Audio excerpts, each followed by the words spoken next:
Batozo y a pas walé à chaque fois et des miracles. Bato bambas soit beto mbas soit sambeli balongo les puissances wana pota mutu ba yaki ya komema tamboli. Pas wana yaki et bandi ko déranger ba pasteur. Balobi quoi faire logo la to yebi été na Kinshasa. Ba yebi histoire na wa to yebi histoire na yete. Toloba que aza katiera kimi na mujimai. Or ce que ba sali mabe. Dingwe. À mon discours charge spirituelle na qu'il n'était pas prêt. Il y a ko kabwana na Satan. Et surtout que les clients se présentent qui kendete na moment oyo. Pasteur Olé Satkalo ke luga wera sonte que wera ya en église nanga, ça ba papi ka kol ba frère fidèle. Ba samela en église, ba na ba témoignage, ba toi na nyonso. Pasteur Olé ça y a la prédication, il y a sanctification. Il y a que qui doit être d'abord enfant de Dieu. Dans nos églises, les lots atteint l'église na bino boza 100 000 personnes. Ouais. 100 000 membres. Mais ce qui est en mais ils boza zéro. Internet stade botika ga fali. Wera. Terre. Ba on bazo kende bato ba ke plein. Pona kobina. Même ba nzambe bato bazo considérer yango li société. Tout ça c'est quoi? Manque de présence, il y a esprit nzambe dans nos églises. On nous sort des vidéos de pasteurs nus avec des femmes. Basi ya batu. Vidéo est bini, allez battre se partager. Mouton de Melinzambe, t'as quoi l'église n'engani. À mon niveau vidéo il y a pasteur, bi. À tout dire, au moins côté, et bi magit. Après stade de martyr Braza, après Braza tam so zananjili, na tchango na stadium wana to longwe to na kitambo boyo to ke. Bandal matete. Ko sala ba tourner ya évangile, ya ko senga ba tumbongo te. Moussous na mona moussous alobaki bafuta ka soki $100 pona po ya mbarabato. Joël Francis moussous soute. Na ba comment ba on delimizanga. Mazo mona $100 pona ko yamba mais pasteur on laisse à teya a bossa na ko 5 offrande.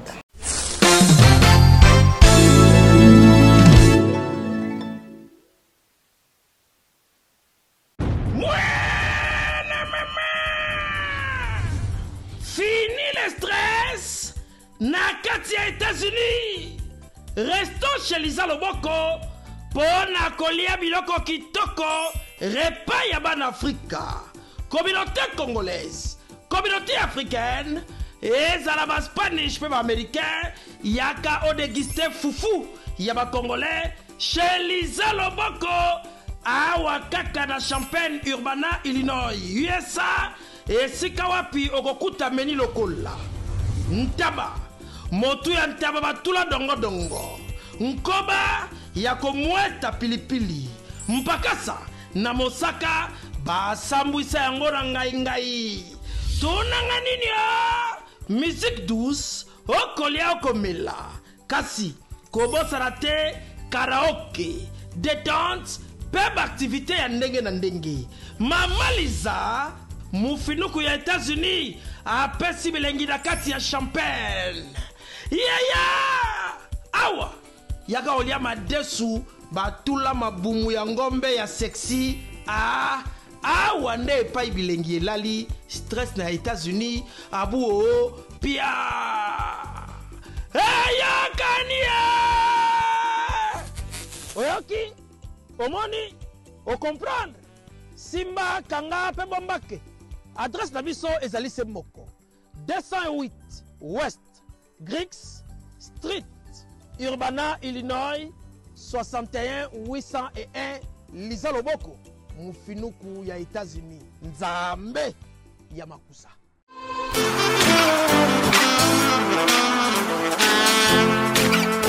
Vous êtes en Europe, Asie, Océanie ou en Amérique. Voilà, aujourd'hui c'est très facile d'envoyer de l'argent en Afrique. Tap Send. Tap Send, les moyens les plus faciles pour faire vos transferts en Afrique. Et surtout en République démocratique du Congo et la République du Congo. Vous avez déjà ROCP là. C'est-à-dire, on la maman, papa, mbongo, cousin ou neveu. C'est plus facile aujourd'hui. Tap Send. Télécharge l'application et envoie ton argent sans inquiétude. C'est très rapide et fiable. Ceux qui ont Tindi Mbongo, on a Kinshasa, on a Orange Money, on a M-Pesa, on a Airtel Money. Ceux qui ont numéro à Brazzaville, on a MTN, on a Airtel Money. Utilisez les codes promo Mumbaya et vous aurez droit à 5 € de bonus. Donc ceux qui ont Tindi Mbongo, frais de transfert, les ATO. Très chers abonnés, aimables téléspectateurs, bonjour et bienvenue. Très heureux en tout cas, Kokutana une fois de plus avec vous. Nous sommes bel et bien à Kinshasa et la reprise était donc obligatoire. Nous avons repris les activités sur ce plateau pour question d'analyse sur les actualités et entrer avec la religion. Vous êtes sans ignorer que les pasteurs, les révérends Walesa Kabundi Jean-Claude prépare une très grande activité qui aura lieu déjà, je dirais, jour J-. Pour tout comme stade des martyrs, des Pentecôtes, un homme de Dieu avec une vision très claire. Alors, il y a tellement de questions autour de cette activité qui est prévue, il y a tellement de préoccupations. Bissonion surtout sans ignorer comment on a où est Salamaka libande à stade, na esplanade. Alors, on se pose la question, Bisso Tozara, on aura chance au monde les sièges prévus, et puis les sièges rajoutés. Par la suite. Voilà pourquoi Tolobaki, nous avons un frère bien-aimé qui est dans la boîte. C'est vraiment pour moi, j'estime que c'est la bouche autorisée, la seule personne appropriée autour de Koyamba.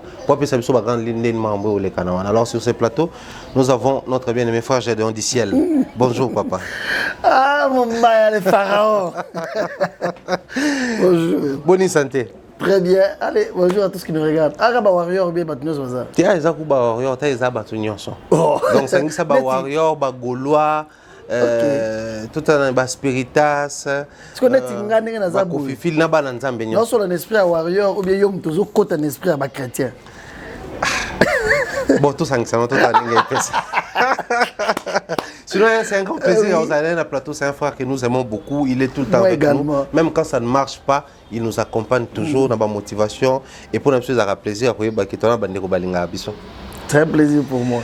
Walesa Ministries, toujours. Nga mikolo nazo bengo panneau publicitaire. Na yebisio panneau mobile tiko. C'est-à-dire partout dans okuta na yo la voiture, panneau publicitaire et comme isoki na moni frère je dois les kaka, ba ko repérer facilement. T'es mais quand même Poutine Aza. Pourquoi? Non, il faut aussi savoir que Batamita m'a bébé Baza. Bien sûr que oui, parce que dans mon papa allait sera souvent combattu et ça danger tenir aux autres bon tout le temps habillé dans le bloc. So moi coquille. Quand il a changé dans la voiture normal. Ah OK. Parce que ils ont spirituel, ils ont mon bananzambe mais l'église garandée to bengana chaque jour ba démote. Ouais. C'est-à-dire batouana, bato balinga biso pété, bazala autour de nous. Il faut aussi être prudent comme la Bible le dit. Okay. La Bible nous demande d'être prudent comme les serpents. Très bien. Donc la prudence c'est à peine moi bon nous amener pas tout ça ba oteti kanzamba ko batela yemo ko soin nyonso. Nzambe mudalo babo nzoto ya bino motema yanga. C'est pour dire que ceux qui pharaon Thierry Mombaya ba yebiso awa poison ezamela o melate. Jamais au nom de Dieu non mais là. La vidéo moi passé moi soki na Tanzanie soki wapi lobi alingaki abongola pe mai vinyo. Banda bato bazeli de 14. Et ça mité. C'est-à-dire nzambe batiaka na be preuve abongote. OK. Ouais. Alors un grand plaisir aux annonces comme je disais mais activité moneneza to simbango ya on déjà socle d'ailleurs émission na biso mais sinon boni Walesa Ministries. Ça va. Walesa Ministries c'est le ministère du pasteur. Ouais. Ça va très bien. Et l'église, c'est quoi? Centre de réveil spirituel. Ok, ça va très très bien. Question moko na zakanango ezonga trop. Bon, émission est attaquée na kota onkaka. Déjà nous sommes au Congo to bi réveil ba ni belé les kani. Ok.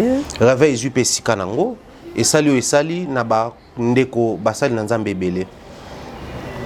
Na osimba moi parcours ngo rapidement na joa mon na nzambe moko évangéliste Soni Kafuta. Na campagne moko na zalaka présent. La carte église na ye. Mais te voir comme ça, oso sentir que anta lingima mais nzamba récupérer au. Tena lo belo tena. Toza no kaka. Lelo to ele mo bana plateau to wana ma to sur albana caméra ayelinga lelo. Non, na linga ko mingi siko bonzambe wana na mona kaka toza yo ka problème. Alors évangéliste Soni Kafuta le bas clairement après tout ce qu'ils ont battu comme travail dans ces pays sur les réveils. Officiellement, nous avons dit que brassard wana si photo loba flamboine lekina maboko ya pasteur Walesa. Alors on a ba caméra ba tout ba mona et on voit ti l'homme ça pasteur Walesa zo sala. On va pas dire que ezapé charge monnaie parce que les réveils existent mais porter la responsabilité le royaume tozui responsabilité à génération pour na réveil na mboka. pour ça na aspect belé d'un côté ça le sang mais de l'autre côté moko lobia wa bo benga na pe ba démon ba tongo pe ba ko attaquer bino en contrepartie certainement mosala nzambe nyonso oyo esengeli ezalaka na bitumba. Si l'œuvre de Dieu n'est pas combattue, c'est un nzambe soutien. Parce que nous avons que deux esprits qui marchent de pair. L'esprit de Dieu et l'esprit du diable. L'esprit de Dieu est dominé où il y a Satan. Il y a Satan et quand il a rabattu, Satan tout ça les forces sur le boto la batu, ko boto la ba amba comme yaye. Nzambe pas zo sala, nzambe zo linga biso pour nzambe ça les fortes. Nzambe azali kolo. Dieu est souverain. Nzambe zo linga biso neto kende verrier. Mais Satan linga batu kende verrier, Satan yaka kozo batu. La responsabilité spirituelle, n'est pas pasteur Sonic a foutu à mon vision, pas seulement lui, mais aussi Pelé. Exemple.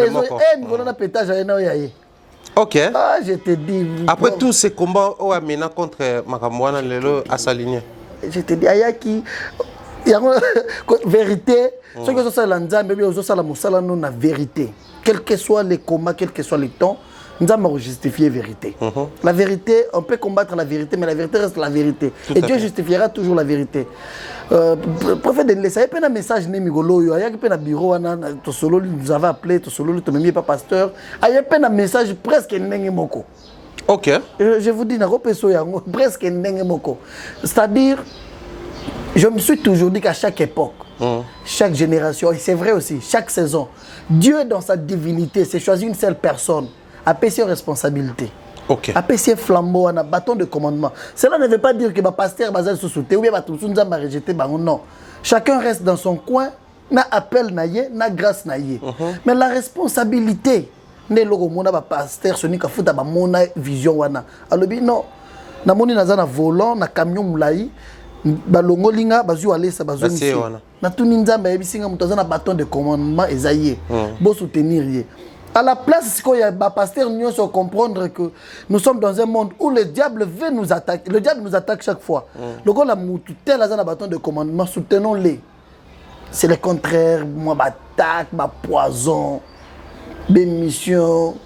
Il y a quoi attaquer au bêta. Heureusement que nous grâce, il ne répond pas.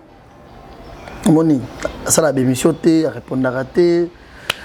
Il est resté à son coin parce que ce que yebi on zamba yebisio n'engozo sala musala no boye o tia focus dans ce que tu fais pour yebi que je gagne mon pain na kosala musala oyo quel que soit tout ce que les gens vont dire ça ne va pas t'intéresser.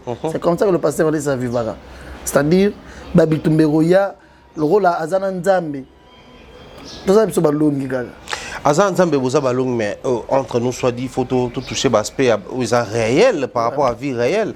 Pasteur Wale ça il s'est retrouvé autour au cœur il y a l'actualité belé on va dire positive tout comme négative. Entre autres Toyoka na ba histoire et bima non il collabore avec bateau ba rapanaye comme quoi délivrance ensuite Toyebi ba miracle ya mankiona tu utiliser terme là. Il négocie même avec au quartier tel linga bongo la motema aya panaye.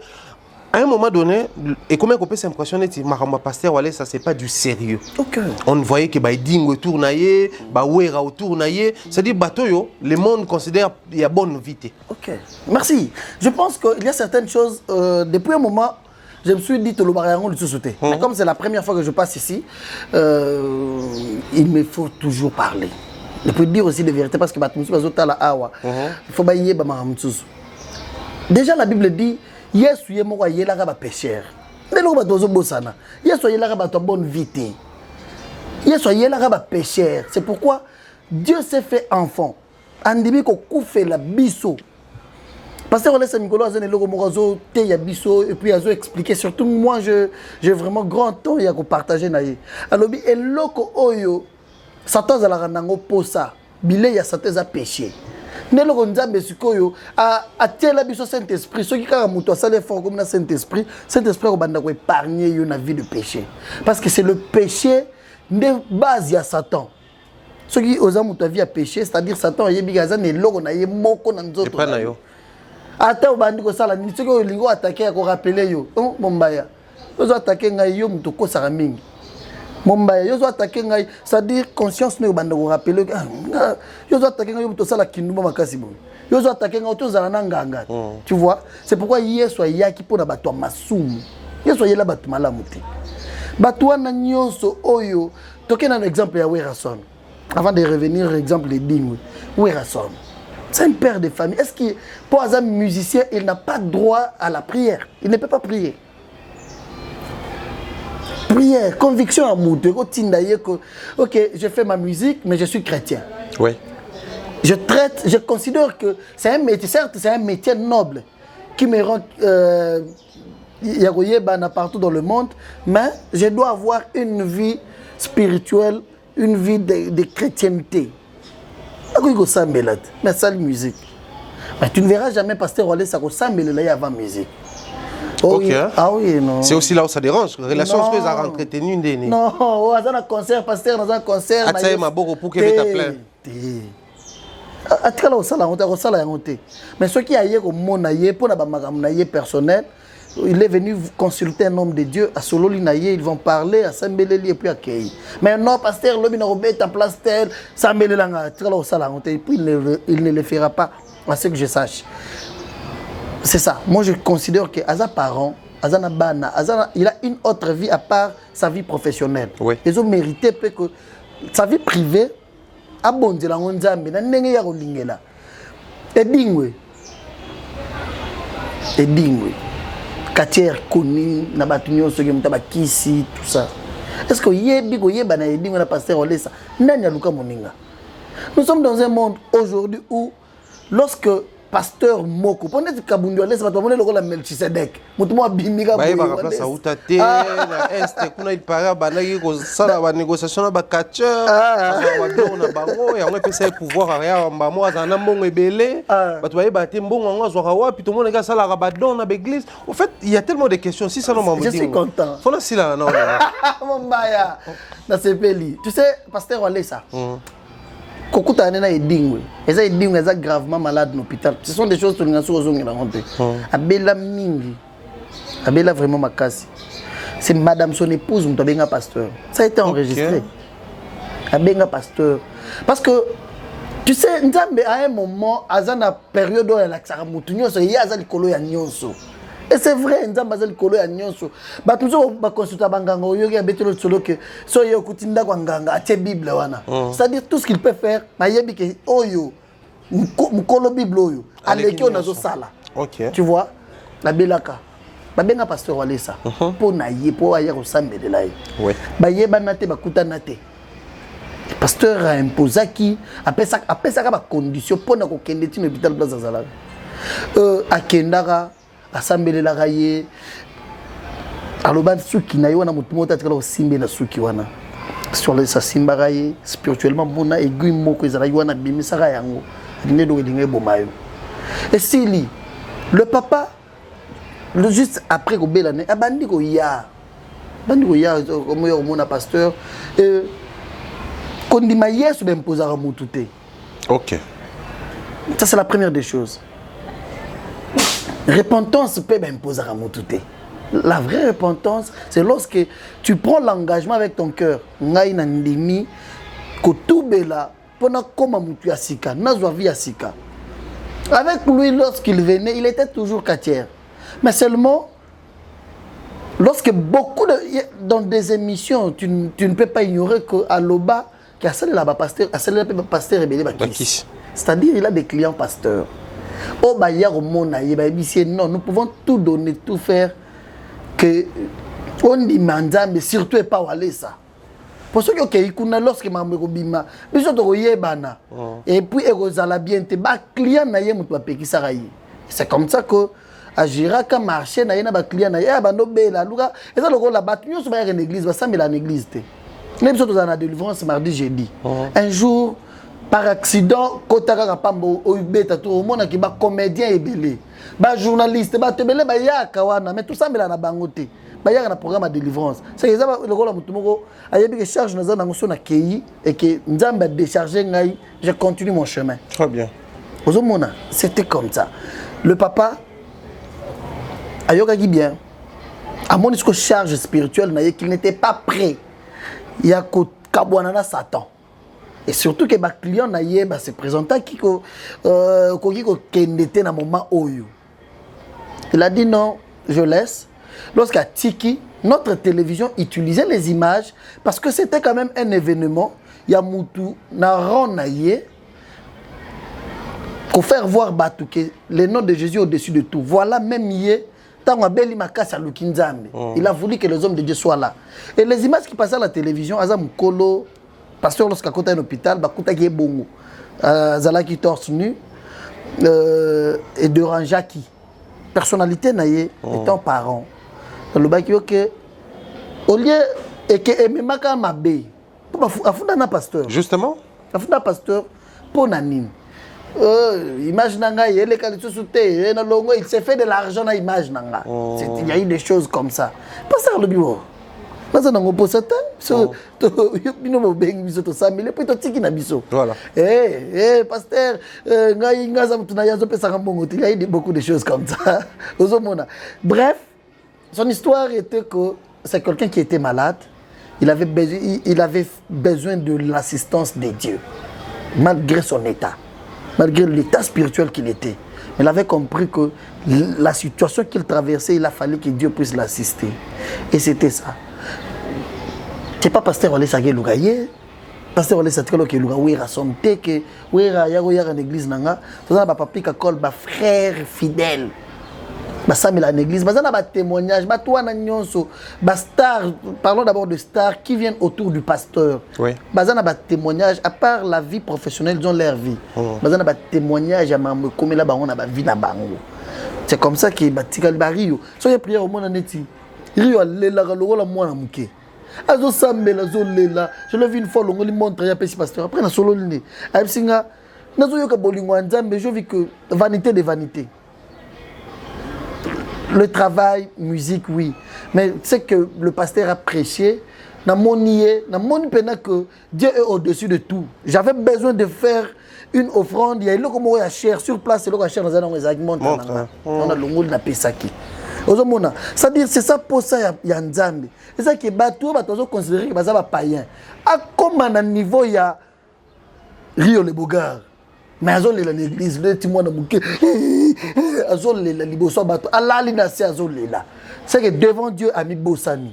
C'est ça les soucis de Dieu. Mutunyo soit comprendre. Et puis ces soucis là, nzamba relaxa yango kana nzela ya ambassadeur na ye. Muto nzamba établir l'homme de Dieu lorsqu'il amène le messager. Omoni bato basamela ba bato ya message ya William Mario Branham, Branhamiste ne to benga bango communément.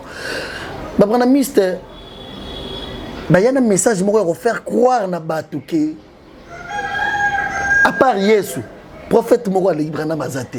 C'est qu'ils ont cru et ben là mona Branham te ba yoka ka cassette. Pour YouTube ezalaka te ba période wana.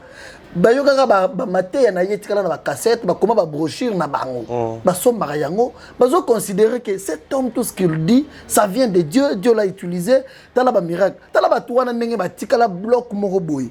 Na confiance il y a que biso ba branamiste ba sert au coup jamais à la pantalon et puis notre prophète a boy prophète ba lobite ke nzamba boy et ba le prophète a boy ba sert bazana suki ya bango mo ba kangisaka bazana modèle na bango bazo yo ba tikali kaka bazo landa oyo prophète na bango loba. C'est ce que nous voulons aujourd'hui, que mon baya tu fais ton travail très bien mais n'a pas moi na nzambe ozo zala lorsque tu es seul dans ta chambre ozo mi mona yo moko na nzambe.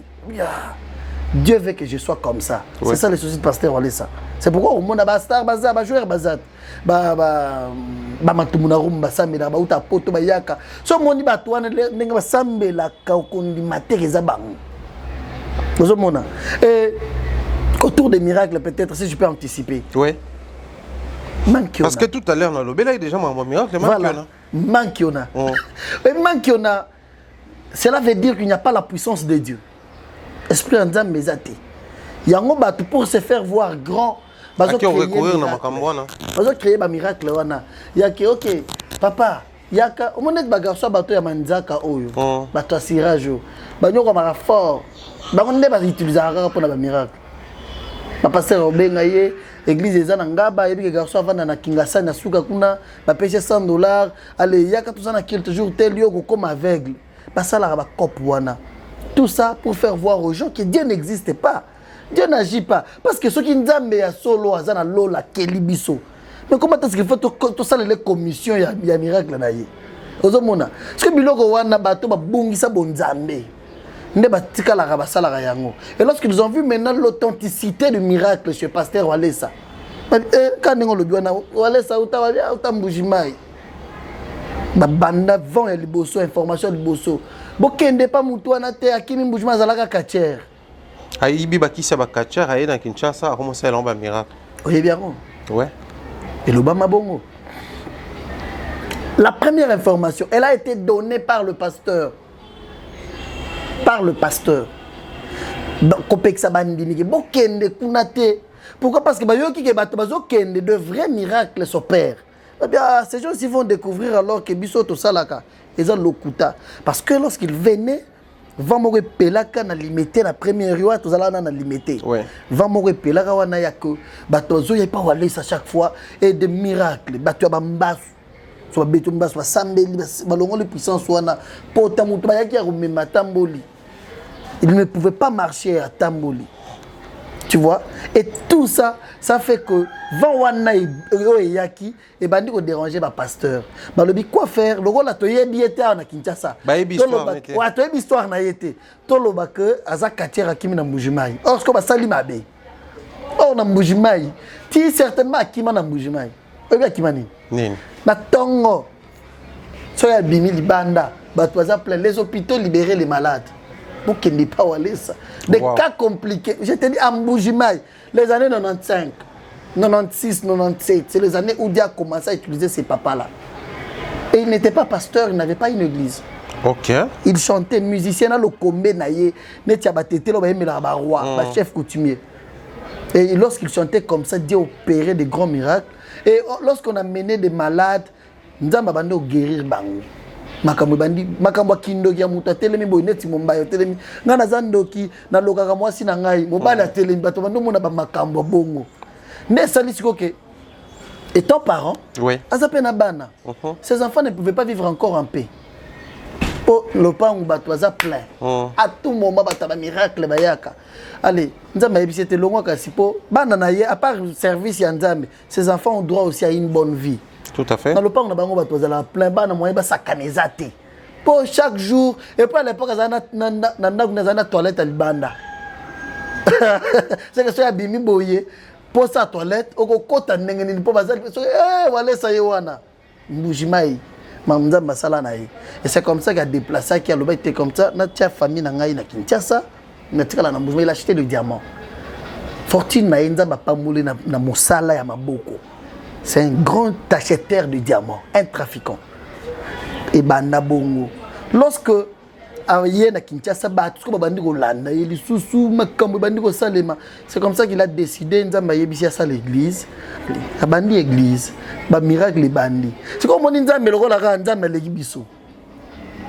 lorsque ces vents là, il y a Walesa, il y a Zakatière, et ba miracle les Jacob.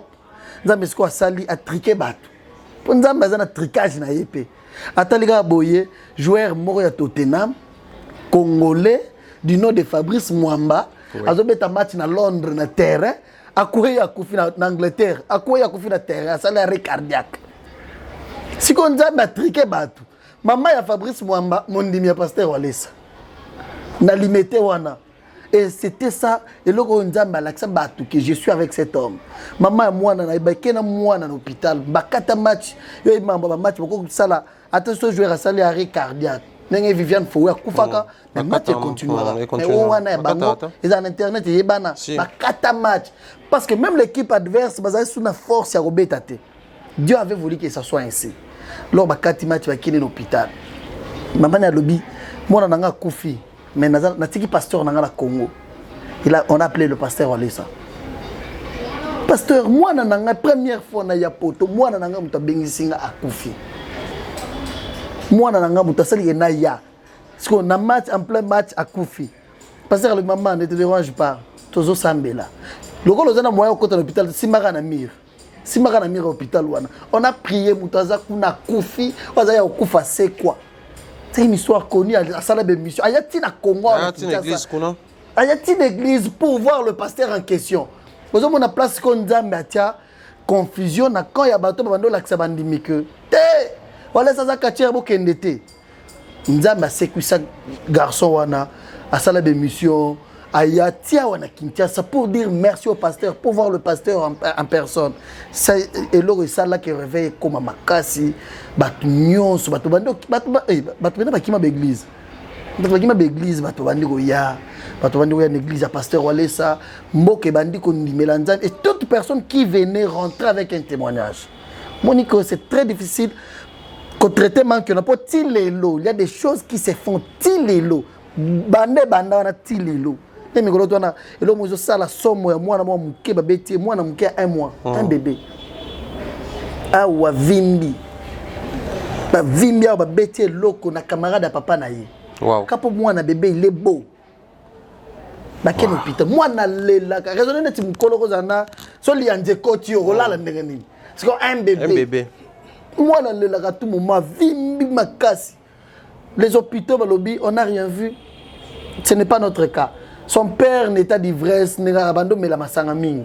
Aïe, maman bango. Tout à l'heure, on sur la télévision, même à moi, on a amené l'enfant en plein culte. Le pasteur a prié. La salle de délivrance dans bataille ici que camarade, il y a papa naïe, moutou tel, moutou asali yango. Basambe, il y a zui, il banga cimetière à tiens moi na nzoto po. Aïe, quelqu'un moi na mutema mabe po moi na zakitoko. Et lorsqu'on a prié, et le roi ne bakenanda et qu'il est fongwami. Yango moko binisi batofina libange bimi na nzoto mwana. Wow. Et au moment où je te parle, moi naza kimia bandiko là la commis bien. Le miracle continue jusqu'aujourd'hui parce qu'il y a l'esprit de Dieu dans l'église. Frère Jadon, toujours kinda malembe, toujours en route vers le stade des martyrs, bisiko évangéliste Jean-Claude Kabundu allé ça pour les comptes de l'église de réveil, mais aussi photoloba na compte un ministère naïe ou aller sa ministre Isabelle Sibisonio dans le stade des martyrs. Mais quelque chose dans la qu'on peut basal nanzambe kaka où on reprochait bon. Il n'a pas cité nommément, mais on a compris que le pasteur Walesa. Il est évangéliste. Normalement, on a connu évangéliste et belé. Autant à Osborne, même Sony Kafuta, qui a reconnu officiellement Vision Nzamba Pesaraï, qui après bataille Oya Menaki, une évangélisation en Bokoyo, Nzamba Juillet, à Longoliate Walesa, n'a place, il faut occuper place. Mais on retrouvait plus pasteur Sony, n'a pas prédication. À vie, pasteur Walesa, prédication n'est pas moins, il y a beaucoup plus. Tout à l'heure, toujours bien, un miracle, tu sais, lorsqu'on manque quoi dire, on va chercher toujours quelque chose pour nous relaxer. C'est ça le problème. C'était à Katier. Il y a Katier et Longo. Un vrai Katier face à un adversaire. Puis on a un jour dans la télévision, tout le monde Katier, moi il y a lobby. Il y a une année telle, na bundar na wale sa combat na terrain tel, na boga tel. C'est comme Katier voilà bazalate. Quelque chose d'imaginaire, ma créer on va côté ici. Et c'est comme ça. Le rôle là monique est à bongoté. Il faut bayana et logo mususu ya changer ah ayebi côté ya. Et beauté ya te ga ba miracle. Il y a ba miracle. Ozomona. Or mutoye na prédication o ya kale zalaka lisusu te. Azongisi yango ya sanctification na mboka pasteur Walesa. To bien l'homme de Mukayat. Il nous dit chaque fois que un homme de Dieu, l'œuvre de Dieu doit être une œuvre de sanctification. Et là, comme il y a un pasteur difficile, et l'esprit de Dieu n'habite pas dans Nzoto ya mutu oyo alongola mukaya tout moment mukaya lingwanda. L'homme de mukaya ya pasteur. Oui, ba hôtel mais ma be côté. Batele ma déjà. Mais la rango ma be. Entre bango faut ba bomba na ba faiblesse. Non. Mais les gens ont des problèmes, mon ami. Le pasteur doit être l'exemplaire d'abord. Tu es l'ambassadeur de Christ. Tu es représentant de Jésus. Exemple, le rôle Langa. Moi, ici, je suis représentant de Kabundu Alesa. Parce que je suppose que nous sommes sur la vidéo, nous avons une boîte, mais je viens parler que cet homme-là a Dieu. Tu penses que les gens ne vont pas même croire en ce que je dis, mais les gens vont comprendre qu'à Tozala Bongo. C'est ça. Le pasteur, l'ange de l'église. C'est pourquoi on a le barrage chaque fois que chaque pasteur a mis un pasteur. On a un pasteur. Tu as mis un pasteur à cop. À cop, il y a un bon. Un copo, un voyage, basi ba rolinga yo. So ça na mutu suit les fait avec son cœur. Mbongo c'est rien devant lui.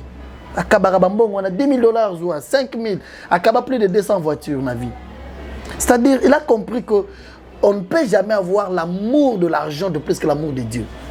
C'est ça qui dérange. Aujourd'hui, Mombaya, ce qui est Mbongo, et que à mon niveau, ça là, mes amis moyens, il y a joué la Mbongo facilement. C'est pourquoi tu trouveras dans des églises, au petit pasteur a créé Babilo connu na rosala pour na Mbongo. Et regarde ce que continue de pasteur on a yebi mon limita yebi oté, mais pas sur sali et déranger mon thème naïe. Il te regarde comme ça, maman. Dans un peu sur $10,000. Mon deuxième, c'est dans un peu sur $10,000. Wana. À travers aussi ma $300 ta vie.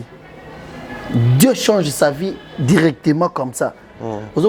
C'est possible. Le plus important est que il faut se faire ami du Saint-Esprit. Pasteur Wale, ça il y a la prédication, il y a la sanctification. Il y a que qui doit être d'abord enfant de Dieu. L'enfant de Dieu doit vivre dans la vie de sanctification. Il faut préserver l'esprit de Dieu. Dans nos églises, les lots, attends l'église n'a bino boza 100 000 personnes. Ouais. 100 000 membres. Mais ce qui est esprit en disant mais ils boza 0. Et il nous dit ça. Tout ça là dans bongo. Et que quelqu'un qui vient devant moi, attends un million de dollars, on a $10 dans la poche. Mais il y a un Nzambe, il représente rien devant moi. Parce que il y a ce qu'il y a les lots. Na bambongo na ya okenangwa. Yeso célébration la démonstration muke ya corona. Batoza na bambongo mais bazana kisi ya kosili sa maladie te. Ozomona pour faire voir aux gens que c'est Dieu qui est au-dessus de tout. On peut être bien des stars, des influenceurs, des autorités, on peut tout être, mais il faut placer Dieu en première position. C'est pourquoi il y a un thème haut. Jésus-Christ notre bannière de victoire. Jésus-Christ au béni de l'ambition est longue. C'est que dans la vie de chaque personne, il faut soulever Jésus. Quand Jésus est en première position, dès que Jésus est en première position, même dans notre pays, Mombaya, exemple, netima mlinga na talba mambo ba kidnapper ou ba miyibi, oyoki mutazo loba, ba kanganga da 3 fois.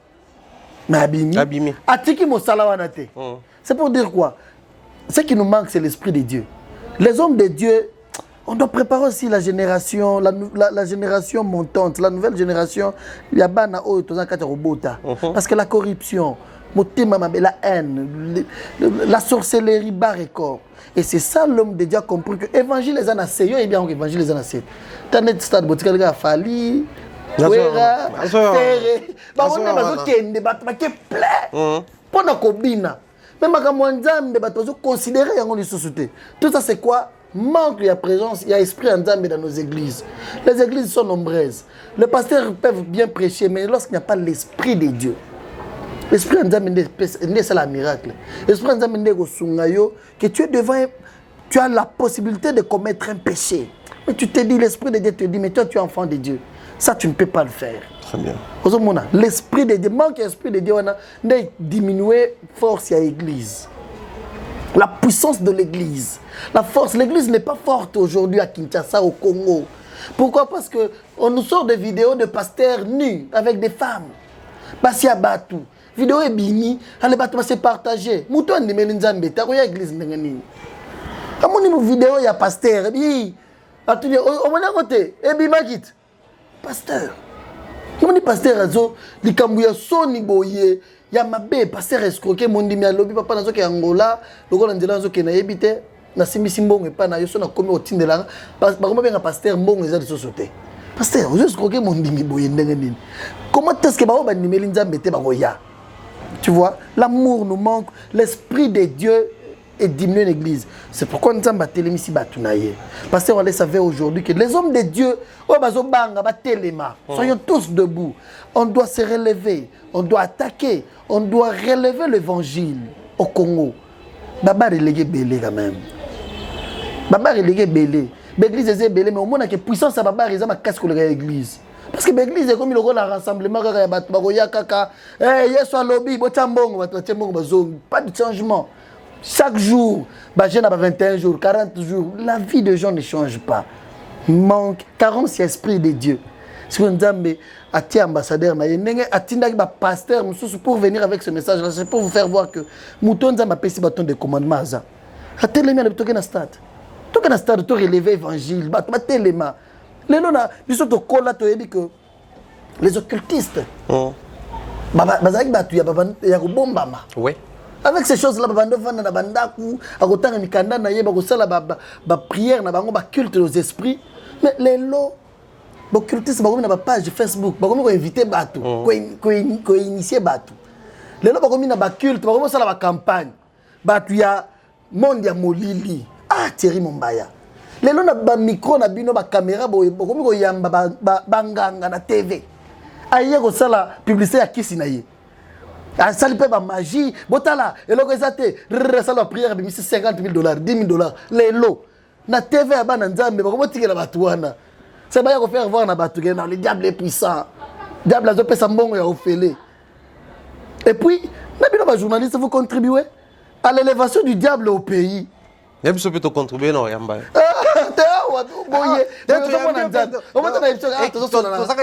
Dans la peau warrior ou bien dans la peau chrétienne? T'es dans la peau média. Léon a bien la peau média. Évitez. Évitez qui warrior. La peau média. Tu communiquer sur. Voilà. Ça fait du bien que tu communiquer pour Nanzame. Ça fait très mal. Bah toujours dans la télévision comme ça la magie koloba. Maman numéro nanga yangwana. Ce que lingo kanga mobile tena mulangi benganga. Ce que linya banda Rolando na sima. Et puis il y a aussi des gens comme ça qui sont séduits par des prédications pareilles et qui a facilité que le diable soit connu Mumbai. Hey, na micro na yo, Olexi mutumoko boye et puis il temps soit ya fouti na et puis banganga va se foutre bien fort. Mon en magie. Mon en magie. Aya fouta na TV. Nganga, aya na ka $200 moko boye ya magie, a fouti pour l'accès que le diable azama casse ko le ganzambe. Pour pas nanzambe baza la séduit. C'est que bolingo ya solo ezala sous-souté que motutel aza mwasi ya motutel. Non. Kanga mobali bakoyana bakomoyana tuba komoko boye bakangisi yango wa epesani bise balobi soki ozoluka oyo mobali akomola ndo na sima. Voilà comment est-ce que le diable est en train de séduire le monde. C'est pourquoi Dieu parle à son serviteur Kabundu Alissa. Au monde n'est pas dans la campagne. Après, j'ai appris que c'est le pasteur Kizamina. Kizamina Kibila également va passer. Le pasteur Kizamina, c'est ici. Tous les pasteur Moussous va téléni. Des campagnes par-ci. Papa, ce pasteur Walesa, après, ici, c'est à Braza. Oui, mais aux hommes, même la zone, fallait un stade de martyrs. Pasteur Wale, ça a créé dans la nouvelle génération. Fali batouano betete ya beti, faire héritier ba beti. Pasteur Wale, ça y est, mais ngade ana zaina braza na oki ekoke azoya kuna. Kuna pe masamba débat donc ce côté. Après ici, nous serons du côté braza. Ouais, kasi yo braza zamboka kisi makasiti. Te balinga te walo babongo. Te mezamboka bongo. Ata bazolinga te mezala bongo. Te balinga te walo babongo. Bango babi place qui se zala na braza te. T'es bon, na Pointe Noire, mambo sale makuna ya grave nini zo. Ça campagne na stade wana na Pointe Noire. Papa j'ai 2018 dans na stade à Pointe Noire. Ça campagne moko kuna ya somo bayebi. Bayebi nazo bosa bakomba ba kisi wana ba biloko wana za ba mai na bango wana kuna bayebi ko. Sirène moi za na mai wana. Moto wana zo ya lisusu. Après Braza, pasteur Alessa a à Kinshasa, tout ça a tourné dans le stadium nyonso, il y a la commune nyonso.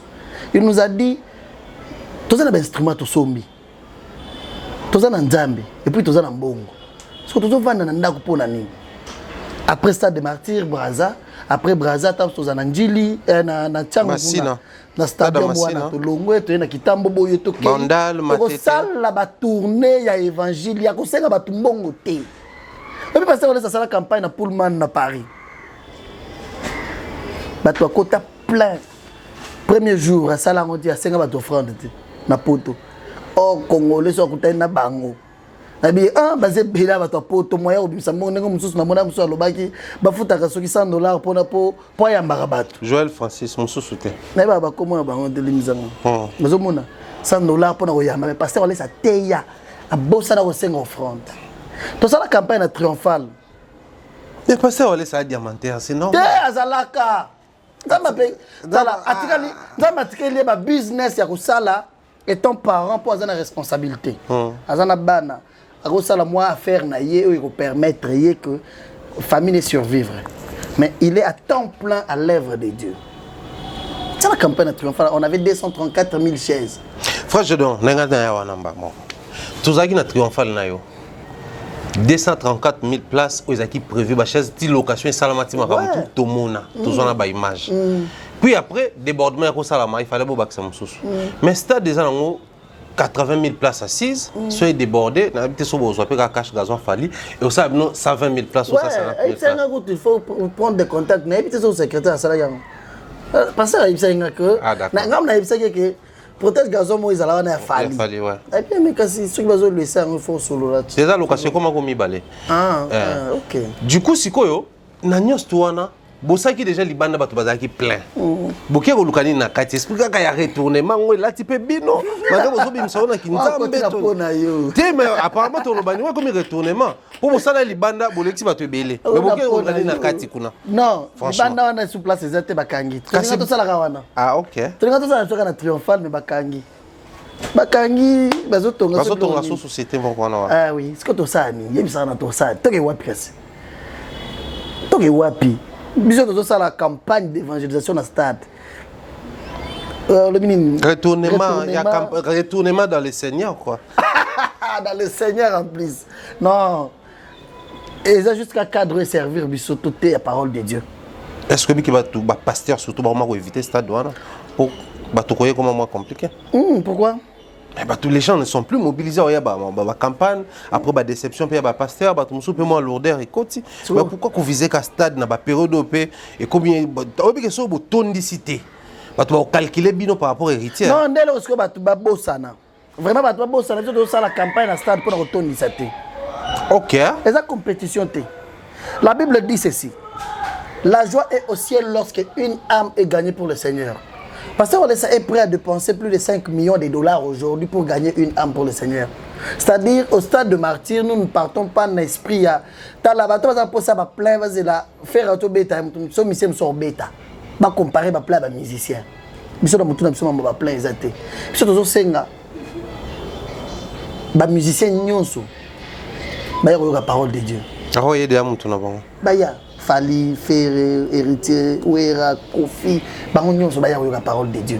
Nous voulons que ces gens-là, mais placer une dame dans la première position. Je sais que quelques-uns d'entre eux. Ah oui, Boma 12. Boma 12. Si bon, si on met 12 et ouais, tout ça là. Mais toi, tu veux que Babon le mette maté. Mais ça a question beaucoup mais quand même. Mais c'est des gens qui sont là. Ils ont dit maté. Ah non, mais on a ça mutuna kaka. Tika na yo ba non, tika ozala kotanga kota mituna mingi. Kota na nenga li solo. Solo la Terry. Mon souci est que les soucis du pasteur voilà ça. Batuna mituna bango ba ye ba tiate ke voilà ça zo sala pe pour ba comparer. Mo sala nzambe za compétition te. Eza compétition te, tozo s'entraider. Eza concurrence te, tozo beng sa batunyo so baya, toute tendance confondue, baya la parole de Dieu. Et bata l'église nyon so baya. Baya te pas batika la bandi na biso, mais baya va profiter de grâce nzamba saleli pasteur Walesa. Au cours de l'église, votre pasteur prêche très bien. Il a cette grâce-là de bien prêcher.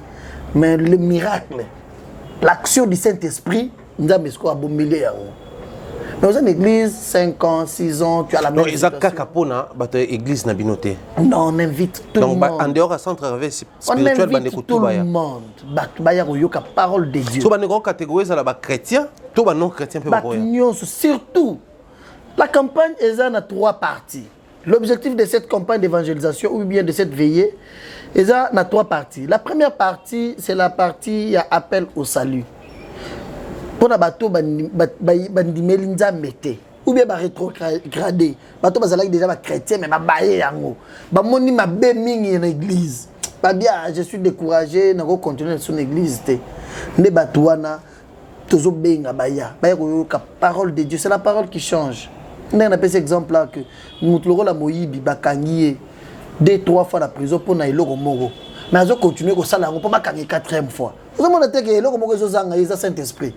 Ce qui est le Saint-Esprit, même dans l'État, il y a un gouvernement, attends, il y a un million. Mais les akatina, il y a bien. Il faut que y ait des sous. Parce que ce qui Bible lobby, Venez à moi, vous tous qui êtes chargés, fatigués, je vous donnerai du repos. Par moment, et là, monsieur, les autres anxieux kimia. Bateau, mais pour la première fois. Au bazar, païen. Tozo bing sa bango. Deuxièmement, tozo bing sa. Bateau, sammelaka. Mais, bazar découragé. Bateau, na situation, ils ont changé. Bateau, bazar, na blocage. Bazar, na limitation. Moutozo tambola, nenga tout le monde a maman yandunda wana. C'est une azana capital, il y a $10. À terre andunda, malié sarabana. C'est-à-dire, na vie na ye. Moutozo tambola boye okomona mutu nene mulayi matikala osimba $100 te baza batu ya bongo batu baza limité audjoko qui ça 50 ans mais il ne sait pas comment se positionner aussi dans la vie.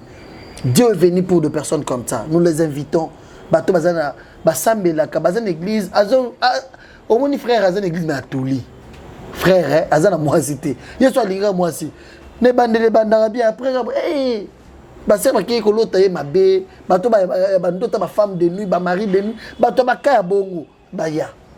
Troisièmement, nous invitons tout le monde pour prier aussi pour notre pays. Très bien. Ce pays, c'est un pays qui va changer et qui doit changer nécessairement. Et le tout ne doit pas se faire. Kapache, bonjour à Gaza Dubaï. Eh, Kapache, Gaza Dubaï, on a qui est Dubaï d'ailleurs. Faut pas couper un homme sur la main. Capache. Pour n'a pas yoga bien pour mon pasteur on ça. Pour yoga bien l'ingara pasteur on ça peut s'embongo na est. Maintenant Capache. Toi tu penses que les Congo ici manquent de l'argent. Comment est-ce qu'il faut qu'un individu paye ça rien? Oh non, il fallait à ça la monter ma lame. Félicitations. Mais il n'est pas dit que tout le monde doit le faire. Parce que les gens qui sont à l'est là n'ont pas seulement besoin qu'on leur donne de l'argent, mais ils ont besoin aussi de vivre en paix. La paix durable, une paix éternelle. Mais pour vivre en paix, la première des choses, il faut implorer Dieu. Il faut que Dieu puisse descendre. Pour nous, nous sommes Kiti, nous sommes confusion. Nous avons confusion entre bango. Ok. Nous avons confusion entre soutenir bango. Confusion, ceux qui confusion côté libino, vous avez koyokana qui ne gogota. C'est bien on a confusion parce que bazo yiba d'intérêt à batu moko boye bazo nyoko la batu moko ba sali lisu moko te mais bazo vivre na passi. Il faut implorer la grâce de Dieu. Il faut demander la paix au prince de la paix qui est Jésus-Christ. Batbaya tout ça mais la pour mboka na biso. Et avec toute assurance, to solo un jour, na biso mbaya makambo changer. Ce pays doit changer et le pays ne doit pas changer seulement en entrant tous dans des partis politiques. Il y a aussi des gens qui n'ont pas ces dons-là, qui ne sont pas appelés à faire la politique. Il y a aussi des gens qui doivent implorer la grâce de Dieu. Parce qu'il aime trop ces pays, il prie chaque fois, il demande que Dieu puisse nous donner la paix. Hormis la tendance politique, mais la paix durable. Voilà. Merci beaucoup, frère. J'ai donc pour la disponibilité. Alors, pour boucler la boucle, je pense que tout solo lit autour du Stade des Martyrs, nous allons rappeler encore une fois de plus la date, mais aussi sur la particularité. Tout le monde a passé à aller ça, toujours avec placer bannière. Il y a Yesu, dans la période il y a Covid, tout le monde a impact dans la société. Après, lui, il est serein dans ma ça. Ça sent qu'il y en a été. Pour nous, comme Covid, il y a le monde entier. Corona est bon, malata basaka sambela après abimia ebisibiso nzamba yebisinga corona est dépouillé. Force za na katio bandai ko boma wana nzamba longoli yango. To vivre nango lokola kosu comme la simple tout. C'est une maladie éthique à libongo, mais la puissance, la force qui nous tuait là nzamba longoli yango. Au moins il avait dit monde entier bazo kufa en désordre. Et le bama ba pasteur, na ba pasteur ça la mission, alinga ba baise. Les Arabes, ça m'a cassé. C'est quoi les loups? Impact à Oyozani, plus d'un impact à Oyozani, qui moutoua na zaso ya lobi ligambo salemi. Oui, mais on doit s'attendre à quelque chose pour le stade des martyrs pour j'invite tout le monde, bah ya izama mwanzame, izama ramute que oh non, lorsque on robanda robeta mzembo tel après mosso se côté les batwa télémité. Batwa une attitude de prière. Batwa invoquer nzambe à kita répondre bango. Le rôle Nzambe mutapesi rendez-vous il sera là. Dieu va mobiliser tout son gouvernement. Tout son gouvernement, je pense que la vie du jour. Le gouvernement céleste sera au stade de martyr à Kinshasa. Dieu va mobiliser son gouvernement au ciel pour venir honorer un membre de son gouvernement, le ministre de la Défense dans le gouvernement de Jésus-Christ, Claude Kabundu Alessa. Batubaya komona loboko ya Nzambe. Bato bazana ba problème. Bisoto lobate on aux aveugles yakate. Muto sala yango Nzambe. Nous invitons tout le monde. Bato bazana ba souci, bato bazana ba problème. Bato pe bazana lever en dignité. Baza bien. Bazana mbongo, bazana kimia. Mais ba yebiteni ne komela bango lobby. Baya. Parce que yo no asali AVC, asali accident. Asala qui n'est bien, azana ba mbongo. Parce que les gens pensent que c'est les pauvres qui doivent prier. Les gens battent basse glace, il faut s'amener. Tout le monde. Bateau bazana bambongo. N'a pas cet exemple à jouer à couper le terrain. Bazana mbongo. Bazana jouer à Tottenham, bazana qui na mbongo. Avec ça penda mamane, bazana qui derrière na poto. Bali ya avant de mettre na Tottenham, ils ont dit mon oye ko beta na tirté. C'est bazana mbongo. Na yeba kiteke na 90 minutes wana ya ko kufa. La mort existe. Le diable prépare des accidents, le diable prépare des morts subites, le diable prépare des choses. Nous, on doit anticiper pour attaquer le diable. Nous, on ne doit pas attendre que Satan au moment où tu es encore debout, tu as la force, tu te tiens debout, tu attaques déjà le camp du diable. Pour pas pousser, tu ne vas pas sentir que vous avez mort. Tout ce que pour ça, il faut un esprit en Nzambe. J'invite tout le monde de venir au stade de martyr le 14 juillet. C'est une nuit. Il y a une nuit qui peut te donner la maladie du sida. Regarde boye na butu moko na mwasi yo sepela ki na yo na be mobalo mona yo na zoka oke boye ndanga to mona ba réalité o a bonga nguma na chambre. Une nuit peut te laisser mutu ya traumatise toute ta vie. Il y a aussi une nuit qui peut te donner le changement, la victoire. Bato ki na ba boîte batani tsaka. Bato ki balala na ba feti, bato balala na ba matanga. Pour y aller dans la présence en Nzambe. Et puis le stade des martyrs en plus. Le 14 juillet, dans le stade des martyrs avec évangéliste Claude Kabundu Alessa.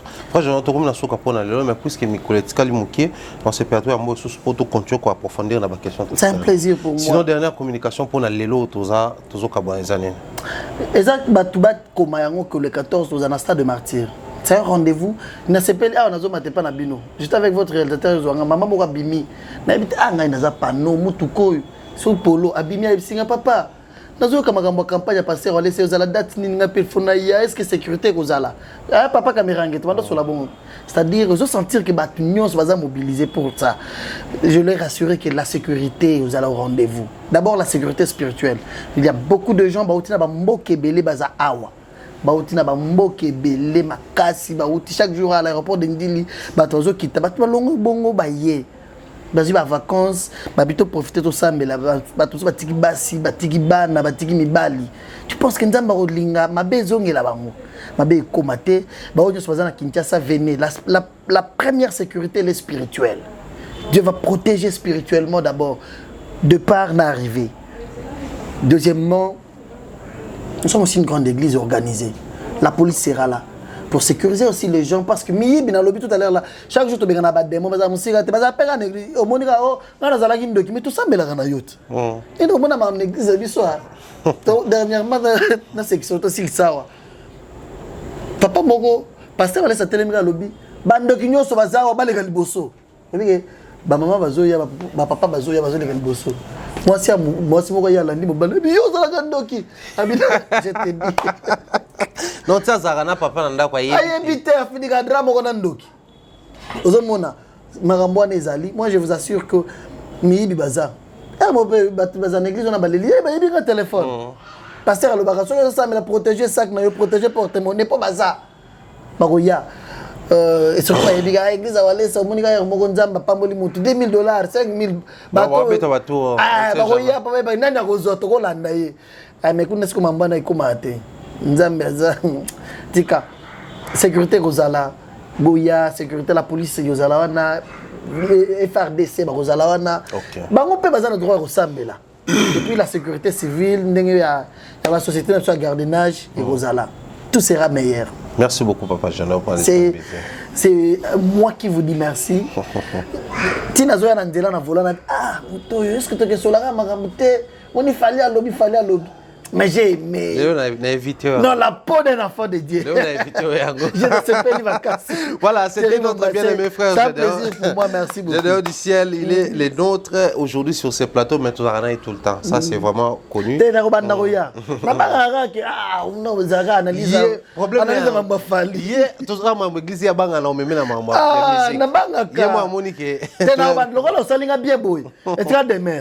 Ok.